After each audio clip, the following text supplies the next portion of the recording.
pleasure to welcome Annie Sisson. She's a travel educator and consultant for indie travelers who believes that you should have the opportunity to see the world the way that suits you. Over the last 13 years, she's visited more than half of the countries in Europe, seeing the iconic cities on a modest budget, and she loves teaching others how to do the same. When Annie's not planning trips or traveling herself, you can find her out in nature with her husband and her puppy, Lizzie, in her home state of Utah. Although you're not in Utah today, are you, Annie? You're in Washington today. That's correct, but we will get to that. Okay. Fantastic. So if you'd like to share your screen, Annie, we can get straight into it. All right, let me do that. Okay, let me know when you can see this. Thumbs up. All right, awesome. Yep, see it. Well, first of all, thank you for taking time out of your day to be here. I love teaching, and so I'm so excited for this. Europe is, this is where I've spent the most time, and so like Luke said, I have done this on a budget, so I'm excited to share this. So let's just hop in. So what we are going to cover today, what you'll know when you leave, things to expect as a traveler in Western Europe if you have not been, how much you'll need to budget for your trip, how to plan your trip around opportunities to save, and money saving tips on the essential elements like flights, accommodations, transportation, all of this stuff, and resources to help you get the most for your money. A little bit about me. I'm Annie, and yes, indie travel is my jam. I am all about helping you see the world your way.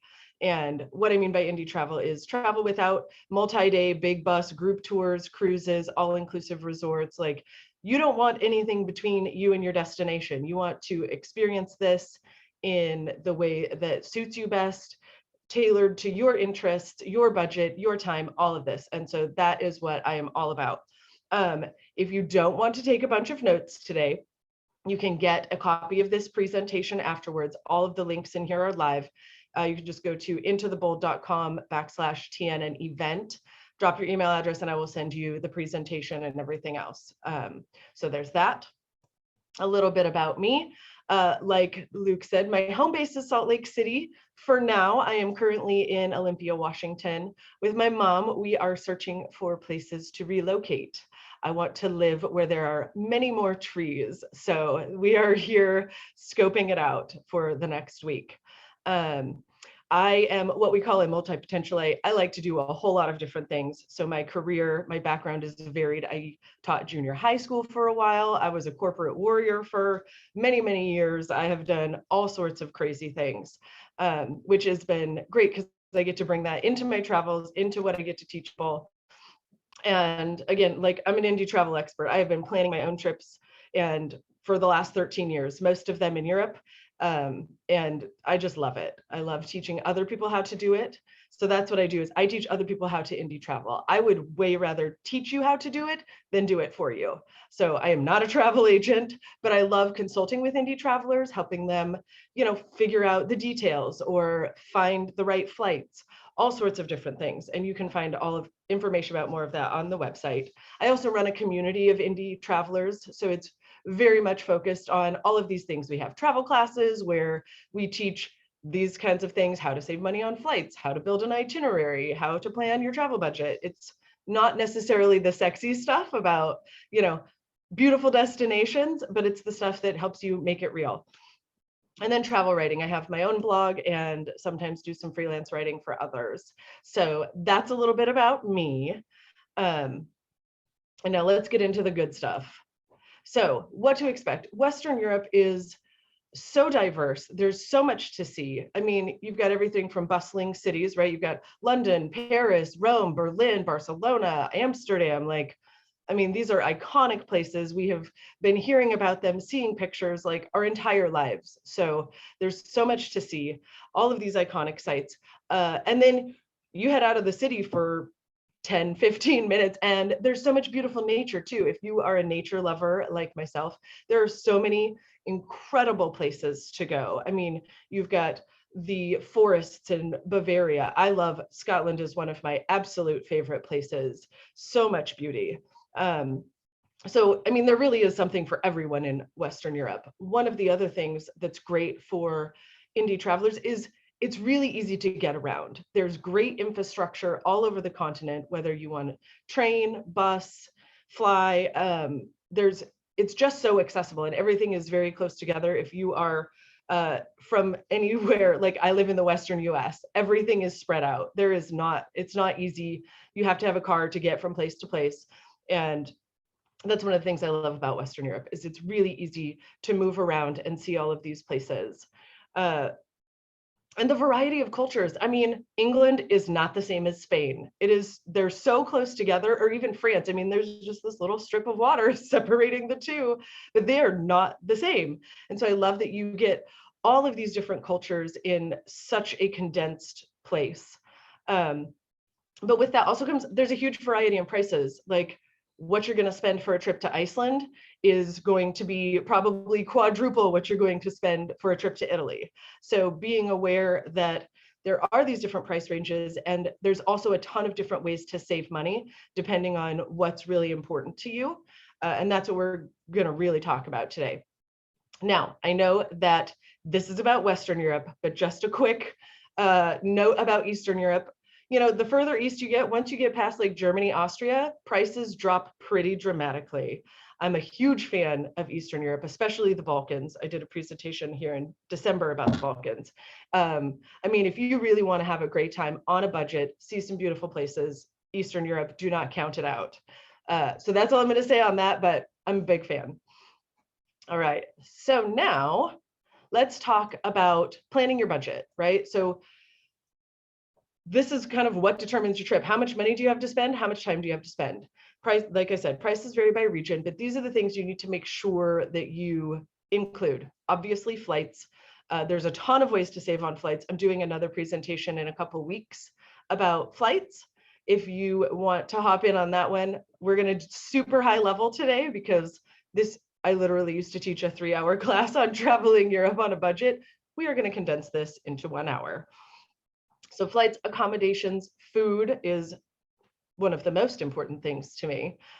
Transportation, sightseeing, and then additional expenses. If you are a collector of things, souvenirs, you know, travel insurance is something to consider, you know, and just some extra cash for incidentals. So these are the elements of your travel budget that are important, and we're going to talk about each of these today and some ways to save.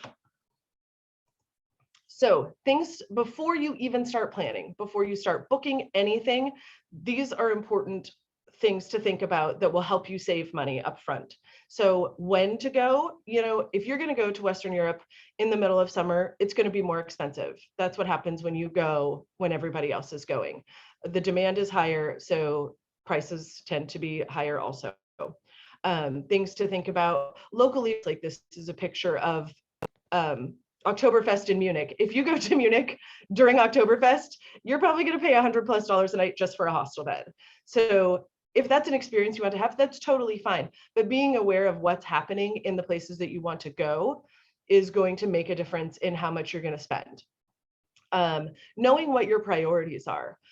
You know, like for me, I can go super budget on accommodations. I just need a place to sleep, shower, and store my things. So I can save a lot of money there. Where I am willing to spend more is food. I want to try all of the amazing things. But so knowing what's really important to you also will give you the information so you know where you can save, where you can compromise, and then, you know, what things are really important that you don't want to compromise on. And flexibility. The more flexible you can be, the more you can save. I mean, that's just the bottom line, is if you can be flexible with when you fly, where you're staying, all of that, that's going to make a huge difference in how much you can save. So those are the things to think about before you even start searching for flights. Research your destinations, make sure you know what's happening in those places and when, so that you can avoid any, you know, major times that are going to drive prices up. Okay, so let's talk about when to travel. High season, Western Europe is summer. That's, you know, especially July and August, but even June too. Like If you're going to travel in that time, it's probably going to be a little more expensive. Low season or shoulder season. Shoulder season is my personal favorite because I still want the weather to be nice, but I want to save. So like April, May, September, October are great times to visit. The weather is still usually pretty decent, but prices are lower. There's fewer crowds. And so that makes a difference. Again, climate and weather. I am a fair weather traveler. I don't want to freeze to death or roast. So I really do plan my travels around climate. So those are things to keep in mind. Again, like I said, local events, what's happening in your destinations at the time you're looking at going. And holidays, looking at like local school holidays, like when are the kids out on break? If you're traveling to a place during that time, you may have locals who are, you know, on their break and going to different places, which may drive up prices too. So just doing some quick research about what is happening in your destination is going to help you save a lot of money. Activities and sightseeing. So if you want to go see the Northern Lights, right? Like you're going to have to go in winter. If you want to go to the Tulip Festival in Amsterdam, you're going to go in spring.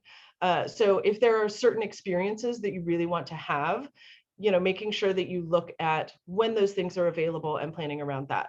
And then, you know, for me, indie travel is all about creating your ideal experience.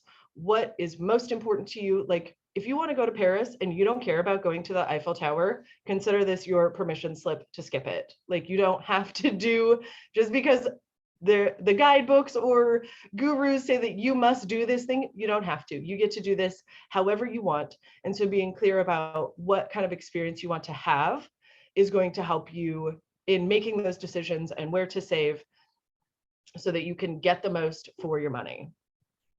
Let's see.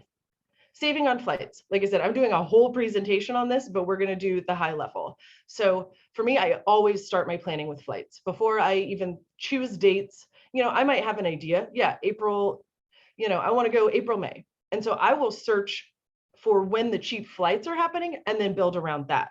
You know, a lot of times in the past when I hadn't done this very much, you know, I would pick the dates that I could get off work, book the flights, and then go from there, which I ended up spending way more than I needed to on flights. Instead, now I have learned, start with the flights, find your flights that are reasonable, and then build your trip around that.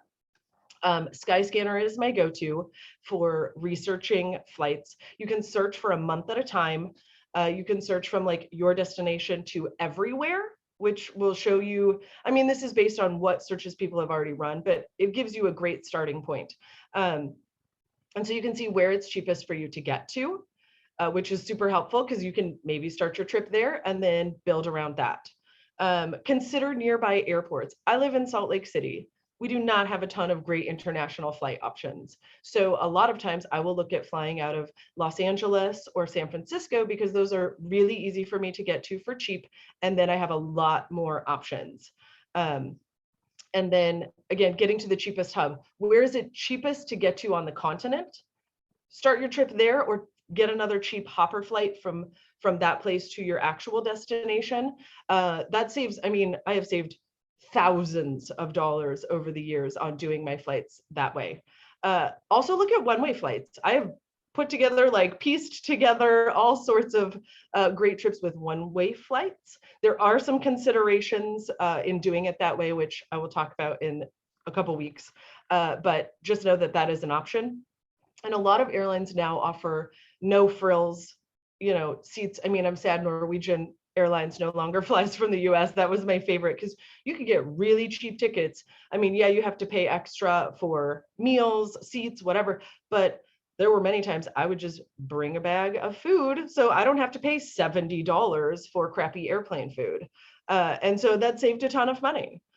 And so again, there are some considerations, you know, when you're looking at doing flights in a less traditional way of just booking round trip. But I am going to talk about that in a couple weeks.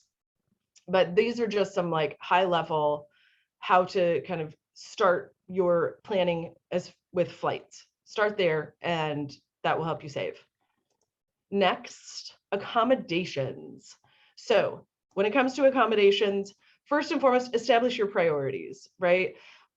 For me, again, sleep, shower, somewhere to store my things. That's it. I don't care about having a pool. I don't care about having a spa. I don't care about having a concierge. So that leaves me a lot of room to play with things.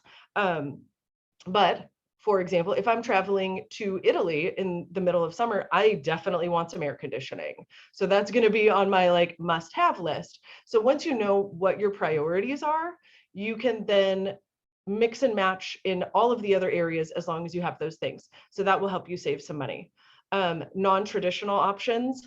For those of you who are adventurers, I have saved so much money in Western Europe by camping. Like I have camped all around Scotland, Ireland, Iceland. I mean, and I have never paid more than $15 a night for a camp spot. I mean, yes, that means I have to pay a little more to check my bag because I have all my camping gear in it, but it's a great way if you want to get out into the nature. This is an amazing option. Things like hostels, I know, I mean, I'm guessing this group is maybe a little more comfortable with hostels. A lot of times this is something that makes people uncomfortable. Like when my husband and I travel together, a lot of times we'll do a private room in a hostel. It's like it's like you have your own private space. It's your own hotel room basically, but then you also have all these shared spaces for cooking, storing food, you know, there's a common area. So looking at some of these non-traditional options, couch surfing, I personally have not done that, but I know that this is, you know, another option you've got. I know there are other networks in, I'm most familiar with the ones for women, but where people will exchange stays. I mean, you can do house sitting. There's all sorts of different ways to look at getting your accommodations or saving on accommodations so that you have more money to spend on some of the other stuff or for more trips in the future. So booking.com is my go-to for accommodations. Hostel World is great, but I love Booking because it also has hostels. You can find campgrounds, apartments, you know, regular traditional hotels, budget hotels. Booking.com is my favorite, and you can filter based on the amenities, based on like review scores, based on things that are most important to you, so that once you've put that information in, then you can see what kind of options you have. Another great way to save, especially if you're visiting the big cities, is to stay outside the city center. Most of these cities have great public transportation. You can stay outside the city center and just make sure you get a place that's near a public transportation stop. You'll be into the heart of everything in 15, 20 minutes. And you may find some surprising things along the way. Like my husband and I, when we went to Amsterdam, we stayed quite a ways outside of the canals, outside of the red light district, because it was significantly cheaper, but there was a tram stop like 3 minutes from where we were staying. And we just ride the tram and it was like a 15-minute ride, but we passed like a cute little market. We wanted to hop off and go wander through the market. We may not have even seen that if we hadn't stayed further out. And so that's a great way to save. Stay outside the center, stay near the public transportation. Public transportation will probably cost you less than $5 a day, even in these big cities. And then it's easy to get back and forth. Things to consider also: weekdays versus weekends. In the places that are popular weekend getaways, stay there during the week. So keep in mind, so when you're searching, you might want to search for days if you're looking at a weekend, and then also look at the same place on weekdays to see if there's a significant price difference, because when you stay there may also affect the prices. And then, so the three big factors with accommodations that affect the price are location, amenities, and then private versus shared spaces. So private rooms, you can get private rooms in a hostel. Maybe you have to share a bathroom. If you are willing to share some space, you can save a ton of money. Even like a little B&B, you know, if you're willing to share a bathroom with another room, you can save, you know, $50 a night over a traditional place because you're willing to share a bathroom. For some people, this makes you uncomfortable. This is okay, but just knowing what you're willing to do and knowing how those will affect the price of where you're going to stay.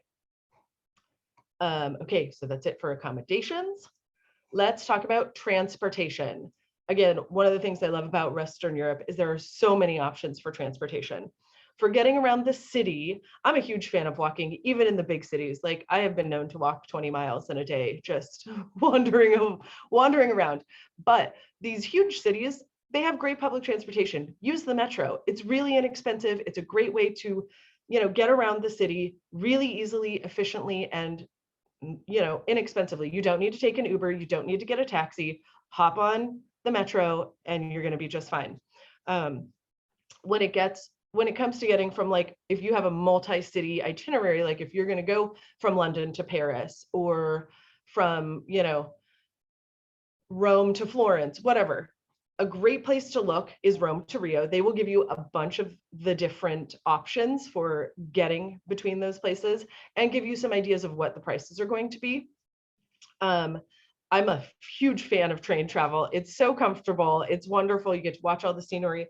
But sometimes, like, a bus will take you the same place for much cheaper. Like, I was in Amsterdam and going to Bruges. I had looked at the train, and then I also looked at the bus. The bus took about 30 minutes longer, but was less than half the price. So there's a lot of great bus service options too. I think a lot of us automatically think of train travel when we think of Western Europe, but the bus lines go to all of the same places and sometimes will save you a ton of money, and the travel time isn't really very different.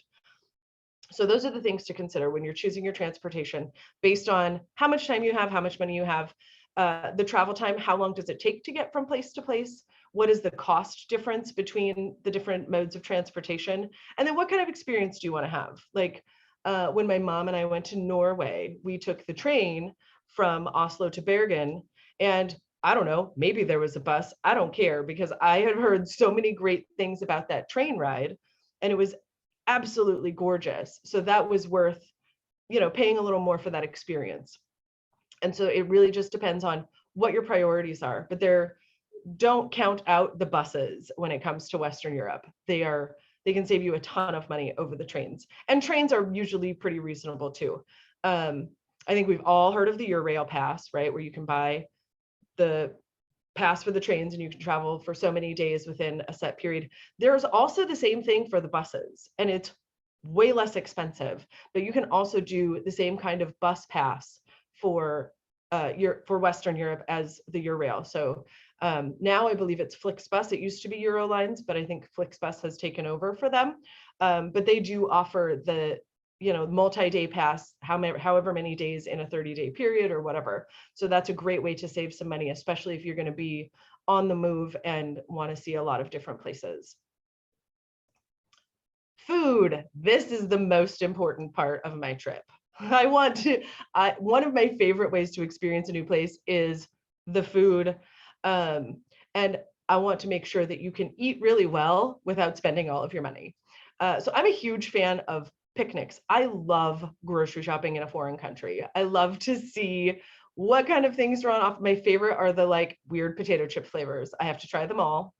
And but I love to see what's available, and it's fun. Just pick up, it's one of these things that we do all the time at home, but there's some novelty about doing it in a new place. So picking up, some ingredients. You see this picture here, yeah, like meats and cheeses and fruits, and go have a picnic in the park. Or if the weather isn't great, go have a picnic in your room, and then you can go back out and experience the rest of the city. But it's a great way to get some local ingredients and, without spending a lot of money. I mean, you have to buy groceries at home, and buying groceries, even in some of the most expensive parts of Western Europe, is not that much more expensive. If you like to cook, a great way to do that is, look up some local recipes, go pick up those ingredients and cook if you've got a hostel or an apartment, and that will save you a ton of money, and you get to have some fun trying to recreate these dishes on your own. Also, I'm a huge fan of street food, and Western Europe, I mean, most people, when they think of street food, we think of like Southeast Asia and different places like this, but Western Europe has some amazing street food. Like, I will never say no to a doner kebab. Like, all day, I am about it. But you can get, you're in the UK, you can get your fish and chips. You are in Paris, go hit up the crepe stand. You're in Germany, go get a currywurst. Like, there's so many great options. They're super cheap. It lets you try the local flavors, and you're not breaking the bank. I love the rise of the food halls, where it's a lot of these, what we would think of as like, maybe they would be street food or like food truck style, but the food is still inexpensive because they're all sharing the price of this space instead of paying for their own restaurant. So there are great food halls all over Europe. Copenhagen has one of my favorites, Amsterdam. And so you can try little bits. They have small menus, but there's a lot of different options so that you are definitely not paying restaurant prices and you're still getting to try a lot of great food. If you want to have that restaurant experience, you want to try, some of the good stuff, go for lunch. A lot of times the menu is basically the same. The portions are a little smaller, which means the prices are a little bit lower. So that's a great way to also try some of the local, more high-end food without spending as much as you would for a dinner. Sightseeing, right? This is part of why we go to Western Europe. We want to see all of the iconic things. Great place to start. Go to the Tourist Information Center in the city.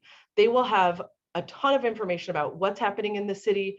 If there are free events, they have coupons for different things, discounts, and they're run by locals. They will be able to give you a ton of great information. So that's one way. I love the Go City passes. I have used these in London, Paris, Rome, Amsterdam. And what they do is they take all of the iconic, or a lot of the iconic sites, and bundle them together in a pass that is cheaper than if you're paying for each attraction on its own. Plus, a lot of times they let you skip the line because the pass is your ticket. So you don't have to stand in the ticket line.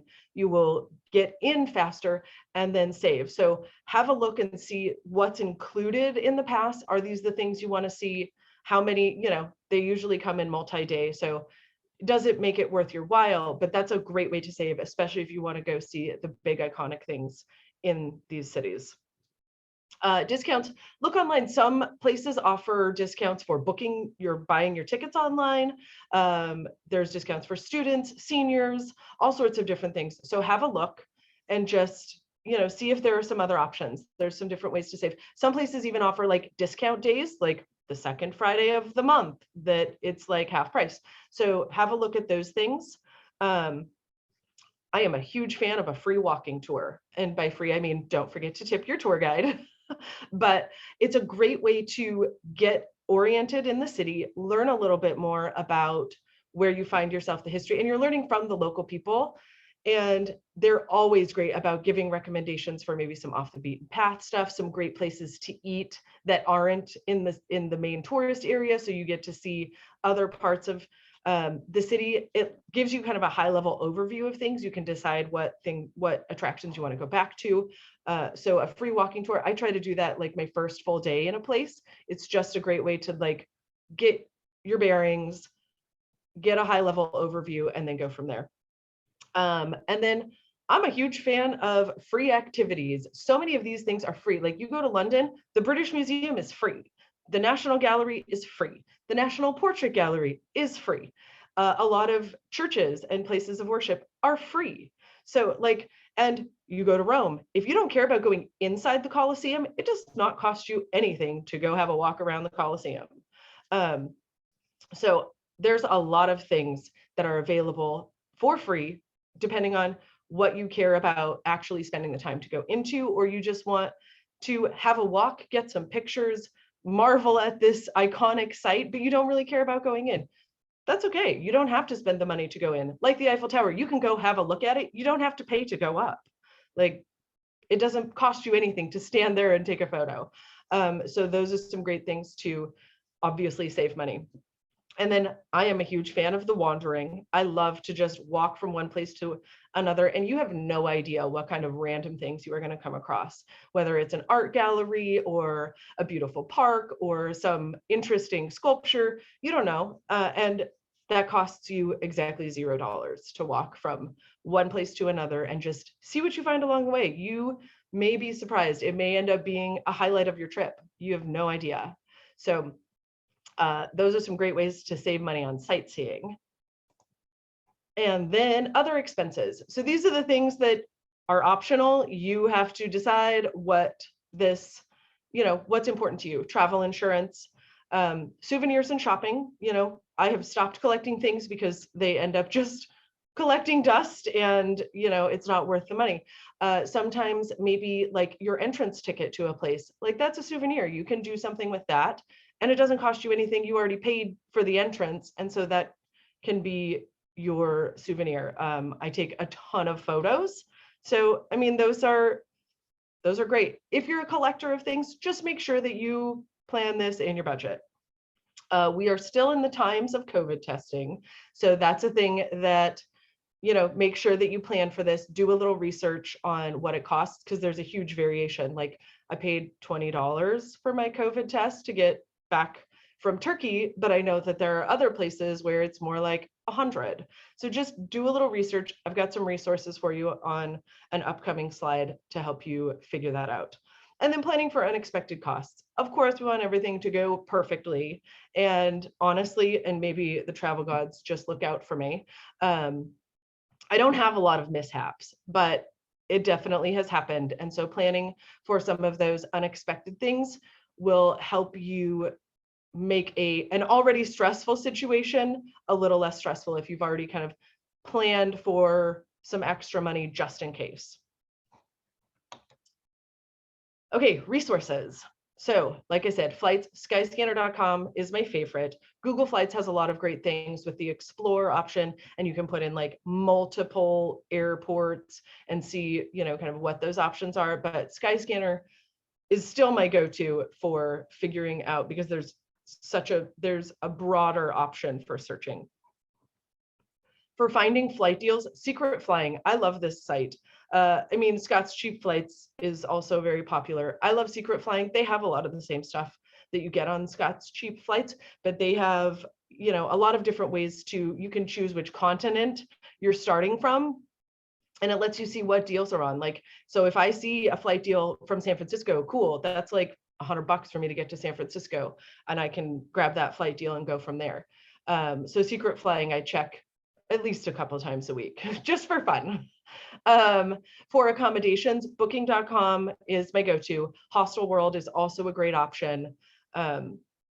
For train travel, Seat 61, this guy has like all of the best information. Anything you want to know about train travel, especially in Europe, this website has a ton of information. For buses, like I said, it used to be Eurolines, but now it seems to have been replaced by Flixbus. So you can look there to find, pricing and route information for buses. If you really want to save, there is a rideshare option called BlaBlaCar. And so this is, you enter the route, like if you're going from Amsterdam to Bruges, you can punch that in. And if there is somebody taking that trip on that day, basically you just hitch a ride and pay a little bit of money. It's cheaper than a bus. It's cheaper than a train. You meet some random new friends along the way, but that's a great way to save as well. Rental cars, I love road tripping in Europe. It's so much fun. And you have all of the flexibility. And sometimes you can find some great deals. I always look at Kayak for rental cars. And then a lot of times I might go directly to the site and book through the site, but Kayak is where I usually start my searches. COVID testing. Test for Travel is a website where you punch in your destination and it will help you find a testing site so that you can get your COVID test so you can get back home. And so those are resources. Again, these are all live links, so you can use those if you get the presentation. And that's it. I feel like that was a lot of information in not a ton of time. And I would love to connect. I want to hear about your travel plans. I want to know what you're up to. I would love to hear what you got out of this, what was helpful. So here are places you can find me. My website is just intothebold.com. Instagram, everything is just Into the Bold. Facebook, that's just my personal page you can follow, or we can be friends. That's where I spend any of my Facebook energy. And I mean it when I just send me an email. If you have questions or you want to chat or you want to tell me the things, it's just Annie@intothebold.com. On my site, what you'll find is indie travel planning content. Like I said, it's the nuts and bolts. How do I do this? There's some information about destinations. I have been focused mostly on the Balkans, but shoot me an email if you have questions about another place and we can talk. Travel planning tips, money saving tips, that is what I am about. Oops, hold on. And then, so I have a few special offers for you. The Indie Travel Collective is the community that I run. And for being part of the amazing Nomadic network, I would love to give you a half price year, which means it's less than $10 a month. And what we do, we have travel classes every month, kind of like this, but we have plenty of opportunities to just like get together, talk about travel, ask questions. We have a whole forum. Also, this is not on Facebook, just so you know. We have a whole forum where we share resources and travel deals we find, inspiration. People share their travel stories. I love it. It's my favorite place to be. It brings all of my favorite things together. So if that sounds like something that's interesting to you, I would love to have you join us. Also, for the consulting, I would love to give you a free 30-minute travel planning session. And this is 30 minutes that we spend talking about your travel plans. You can ask questions, we can do research. I'm happy to give you any insights I have about where you're going, how to get around, any of those things. So that is available for you as well. And if you want to get today's presentation, just subscribe intothebold.com/TNN event. And that is it. I'm gonna, amazing. Amazing. That was so good. Thank you so much, Annie. So many great questions.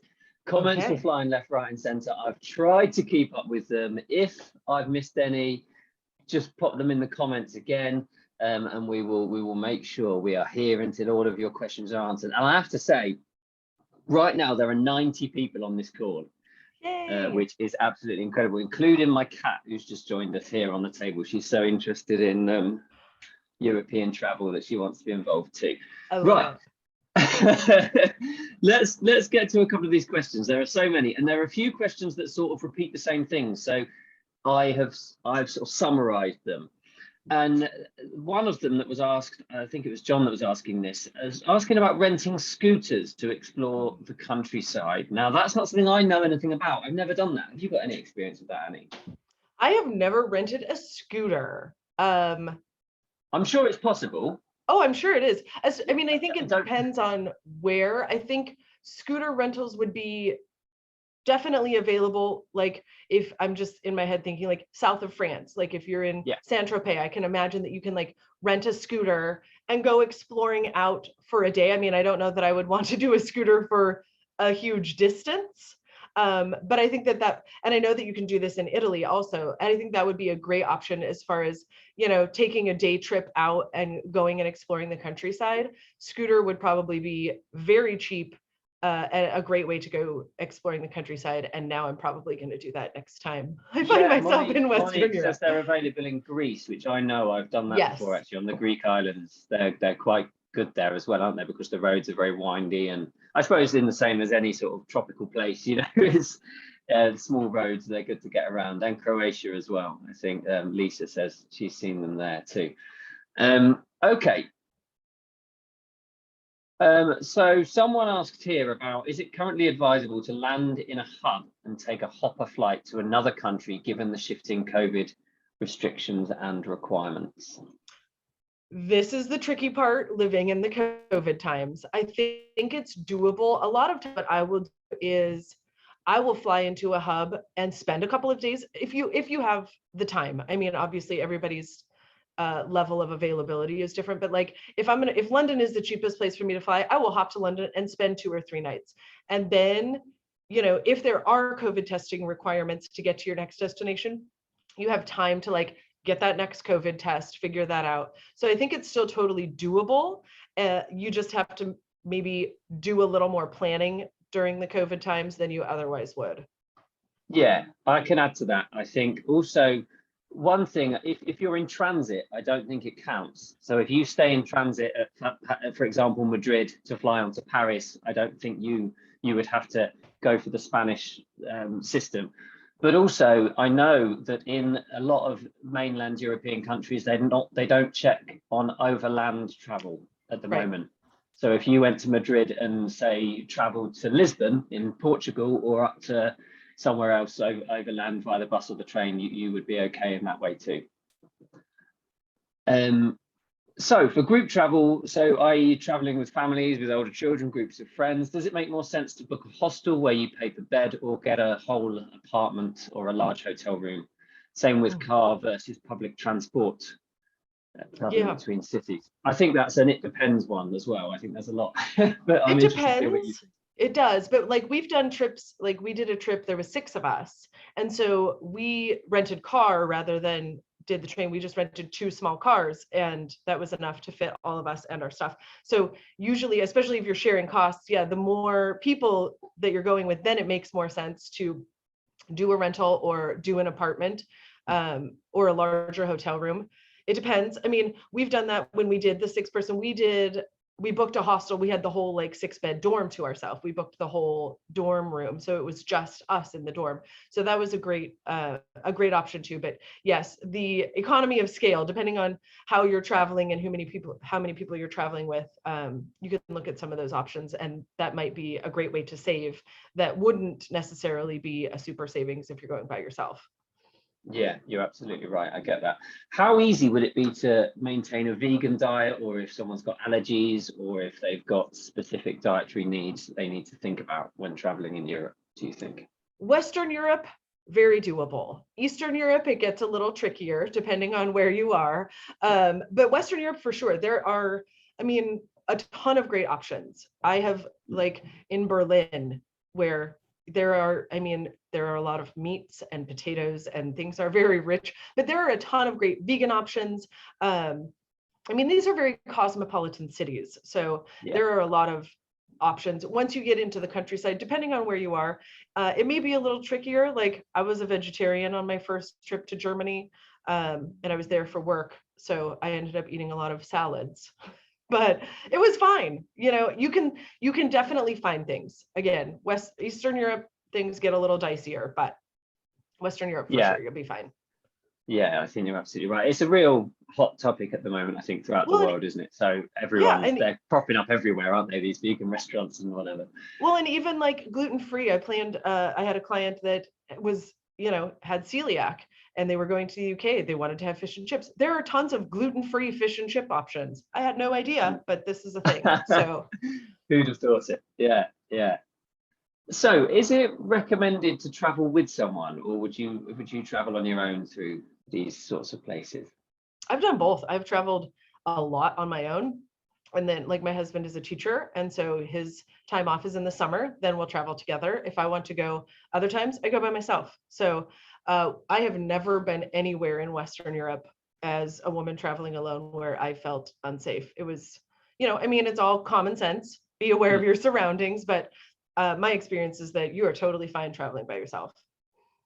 And I think actually the sort of things that you've mentioned, the advice you've given here anyway, about going away from the general tourist places, just makes it a bit safer as well. You're less likely to be pickpocketed or have your bag stolen or anything like this, because people pay a lot less attention to you, don't they, when you're just on a normal street as opposed to hanging out, in a really tourist hotspot, Absolutely.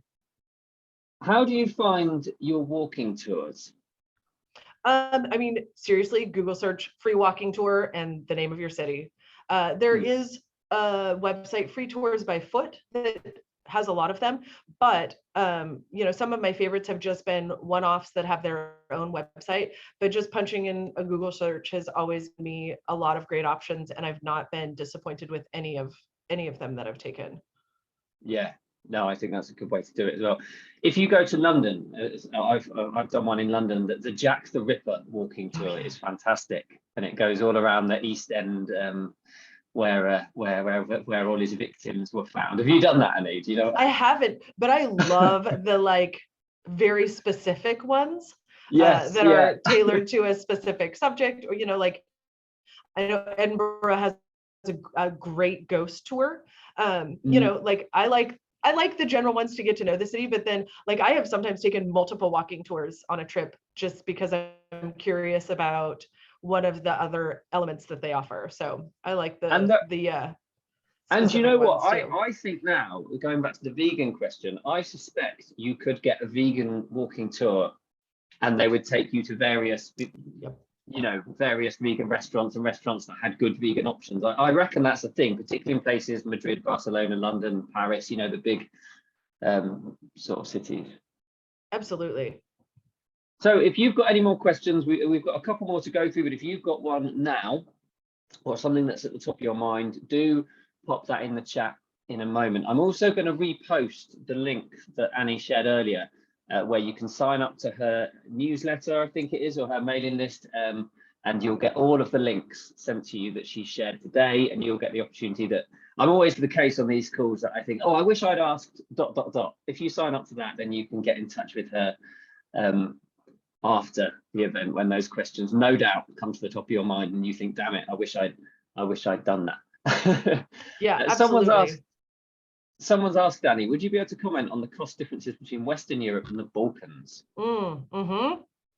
So, I mean, again, Western Europe has a variety, but the way that I like to travel, I can easily have a great time in the Balkans for less than $50 a day. Like, I was just there in the fall, and I'm talking $50 a day. I rented my own apartments. Like I was traveling by myself. I could have saved a few dollars if I wanted to stay in a hostel, but I was getting my own apartments in, Albania, Montenegro, Croatia, Bosnia, and I never paid more than $25 a night. Like, wow. I know, it was amazing. Yeah, I could have probably gotten a hostel bed for 10 or 15, but I'll for that price, I will take having my own space. And again, this is what I mean about, like, you can mix and match this however you want. And Western Europe, I mean, Scandinavia, you're looking at least $100 a day, unless you want to camp. I mean, for real, accommodations are not cheap. But I mean, you can spend, if you want a regular accommodation, you're looking at $150+ a day in, Iceland, Norway, Sweden, Denmark. But if you go to Italy, you can still find things get a lot cheaper. You can still have a good time for maybe $75 a day. Again, this depends so much on how you like to travel and what you like to do. But I would say it's at least half the price to go traveling in the Balkans than it is in even some of the cheapest places in Western Europe. Yeah, absolutely. Favorite cities to explore that aren't the major cities, so somewhere that you think people definitely should try that aren't the ones they might try, if that makes sense. Okay, if we're talking cities, Edinburgh for sure, one of my favorites. I mean, it's not it's not London, it's not Paris, but Edinburgh is absolutely one of my favorites. Trying to think of off the top of my head. I mean, like Denmark, it's not a city, but it, like, the lady at the rental car agency had recommended going out to Mons Klint, and it is this like beautiful like white cliffs, incredible like turquoise water. Like I would recommend that for sure. I'm trying to think. Toledo, if you're going to be in Madrid, definitely take a day or two and go to Toledo. I mean, those are off the top of my head. A couple of recommendations. Germany, if you are in, if you're in Germany, Dresden is worth a visit. Yeah, those are off the top of my head, but I'm a fan of just, I mean, I will Google map. I love this. Okay, this is going to be weird, but I love to I'll buy used guidebooks, because the things that I care about getting from a guidebook are the things that don't really change very much. So thriftbooks.com, I have a giant stack of used guidebooks, and I will just like flip through them and see what else sounds interesting. I'll read a little bit about it, but that's a great way to find kind of some of the more second cities, or things that are easily accessible from the big hub, but that will be more interesting and less touristy. Yeah, great advice. Some people have said here, Valencia, Granada, both in Spain. You talked about Toledo already. Sevilla. Andalusia in Spain as well. Yeah. Evora in Portugal. I've never been to that place. Bath in England, which I've been to, is lovely. Verona is in Italy. Yeah, it depends on what you're into, but yeah, that's what I love get a used guidebook and just, or check it out from the library and just flip through and see what catches your eye. Yeah, Deborah here recommends reading local newspapers to discover the places that locals go. Great idea. I think that's a fantastic idea. Okay, so one of our viewers today is interested in seeing the Italian countryside independently. Now, would you recommend renting a car, or is that possible on public transport? Definitely possible on public transport. I'm a fan, if I've got it in the budget, I'm always a fan of renting a car because it just gives me more flexibility. But the Italian countryside is very well connected by train and also bus, that you can absolutely go exploring independently without having to rent a car. Yeah, you're absolutely right. Another question here, and I think this is the last one we've got. So if you're listening and have one top of your mind, put it in the chat before we wrap up. How challenging is it to acquire mobility scooters or motorized wheelchairs for use on a trip like that? I don't know if that's something you'll know the answer to, or if you'll be able to point this person in the direction of where they can find that out. This is not an answer that I know off the top of my head. It's something I'd be happy to look into, but I would imagine that there are, I mean, if you were to do a Google search for, mobility, renting mobility, that I can't imagine that this is not available in these places. Yeah. I mean, you can get everything. These are big metropolitan areas where a lot of people want to visit, and plenty of them have some mobility challenges and need some equipment. So I would imagine that it wouldn't be very difficult to find. Deborah says here, I think it's her that asked the initial question, it's about renting a car with the equipment to put the wheelchair in it, I think is the issue. Again, I think that's no, she's shaking her head. I think you've misunderstood. Perhaps, Deborah, that's one for you to connect with Annie and ask her specifically, because I think she will give you some really good advice. She's done this for several people, lots of people arrange these sorts of trips for.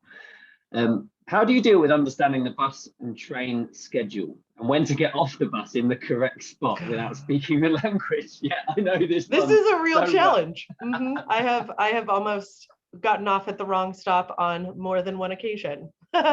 So, I mean, I'm a nerd. I am a researcher when it comes to these things. I do not like feeling like I don't know what I'm doing. So I will research in advance. I will look, I mean, and sometimes I will even count the stops. One of the challenges when I first started traveling to Europe is when I had booked a train and that my stop was somewhere along the way, I didn't know that I was looking for the platform that listed my stop, not knowing that it lists the first stop and the last stop, not all of the ones in between. So more than once I was like, my train isn't here. Oh my gosh, what am I going to do? And so researching in advance, what's the train line so that you know which actual, end point you're looking for instead of your stop. And then just paying attention. I mean, most of the trains, as you get to the station, there's a sign outside the window that says which station you're at. And it'll come on over the loudspeaker. But sometimes, I will have that map. I will count how many stops, or just being aware of you can track on Google Map without using your data.